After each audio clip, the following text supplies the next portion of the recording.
Hola, bueno, ahora les voy a dar una pequeña clasecita sobre lo que es herencia genética. Voy a dividir la charla en estas partes, ¿no? Primero voy a hablar un poco de cromosomas y determinación de sexo biológico, después interacciones alélicas, específicamente dos, que son la dominante recesiva y la codominancias y herencia intermedia, lo que se llama la herencia ligada al sexo, y una distinción muy puntual de lo que es la herencia ligada al sexo. La verdad es que es un poquito pesado porque les voy a hablar de un montón de cosas, así que yo lo que les aconsejo es que tomen apuntes y que pausen el video, se tomen un cafecito, lo sigan viendo y así, ¿va? Entonces empiezo con la primera parte, que es cromosomas y determinación del sexo biológico, ¿no? Eh, Aquí yo les mostraba dos tipos de células, ¿no? Obviamente la diferencia entre ambas es que en un caso el ADN está laxo y en el otro el ADN está empaquetado, ¿no? Bueno, quizás no es tan obvio, ¿no? Es como imagínense que en un caso es como un ovillo de lana, en el caso de B, totalmente extendido. Entonces, en cambio en el otro, están los ovillos de lana, están reunidos en pequeños paquetitos, ¿no?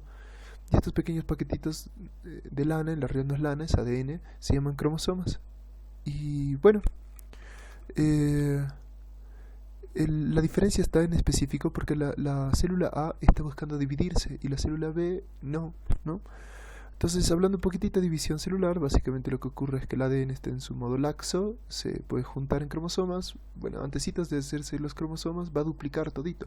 Si se fijan, en la segunda célula hay dos palitos y en la otra ya hay cuatro.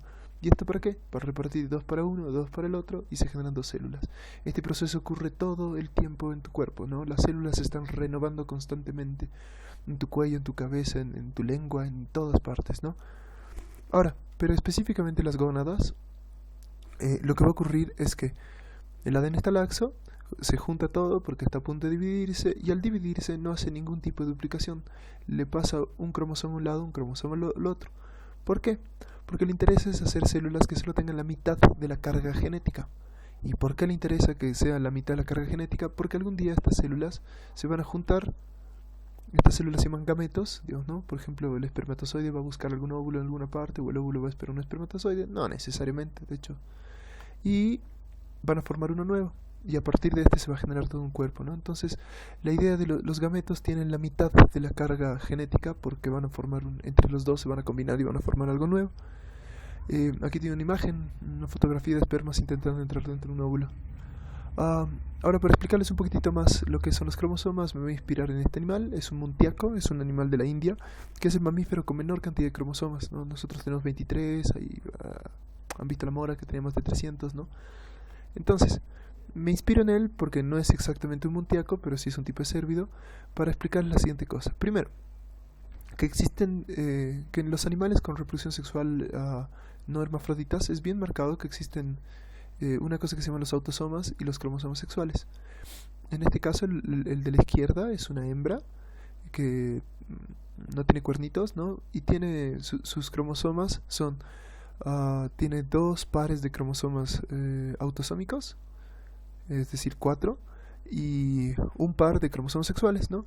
Y si se fijan, la diferencia está entre que la hembra tiene dos cromosomas sexuales iguales, XX, y el macho tiene XY, que es un poco más cortito.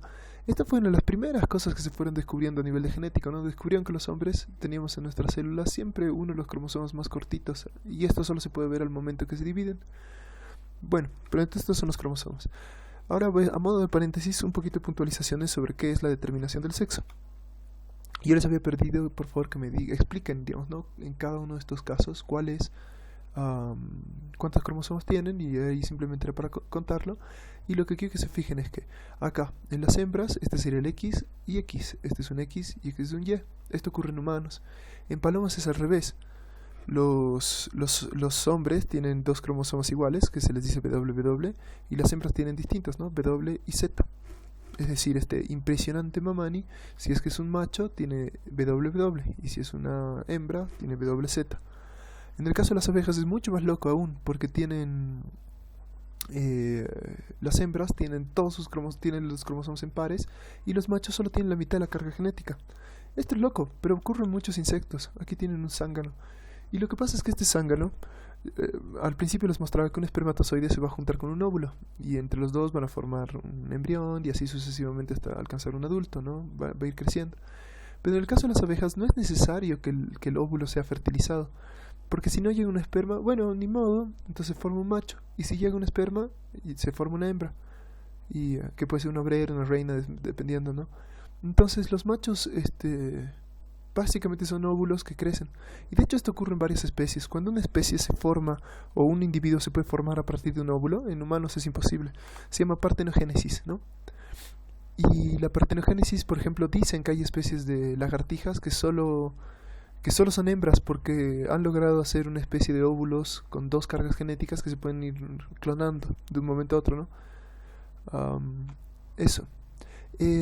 Una cosa que es un paréntesis, dentro del paréntesis, digamos, ¿no? Aquí algunos datos curiosos, que en algunos insectos, digamos, este tiene toda la carga genética para formar perdón, no es un insecto, es un artrópodo, un crustáceo. Tiene toda la carga genética para formar una hembra, pero por alguna razón, de un lado no se expresan estos caracteres. Entonces, de un lado tiene la constitución de una hembra y del otro lado tiene la constitución de un macho. Eso se llama giganodromorfismo, ¿no? Pueden poner en internet giganodromorfismo y van a ver unos ejemplos bien locos, ¿no? Obviamente hay especies que no tienen cromosomas sexuales porque no tienen diferenciación de sexos, todos son hermafroditas. La mayoría de las plantas, como esa jipa ahí abajo, y las lombrices, digamos, no tienen cromosomas sexuales porque todos son hermafroditas. Y aquí siempre y aprovecho esto para hablar de una confusión, que no existen humanos hermafroditas, ¿no? Sino lo que se llama la intersexualidad, que por alguna manera, la manera que se van expresando los genes, porque digamos, por ejemplo, en el primer caso se llama XY, intersexualidad XY, son hombres, bueno, hombres genéticamente, pero en la realidad son mujeres, porque sus genitales tienen más apariencia femenina que masculina. Y lo que pasa es que sus células, si bien tiene todo para formar glándulas masculinas, no reconocen la testosterona, entonces por eso no forman los caracteres sexuales típicos. Lo viceversa, igual otro tipo de intersexualidad que es la XX, en la que son hombres, digamos, ¿no? En la que por ciertas razones las células tampoco reconocen las hormonas femeninas y desarrollan más bien caracteres más parecidos a los masculinos. Ah, Después existe la intersexualidad gonadal verdadera, que puede ser tanto XX o XY, que se expresan en ambos casos. um, la, la, la manera en que se expresan hace que los tengan genitales ambiguos, digamos, ¿no? Que puede haber un pene y una vagina, algo parecido a un pene y una vagina combinados, ¿no?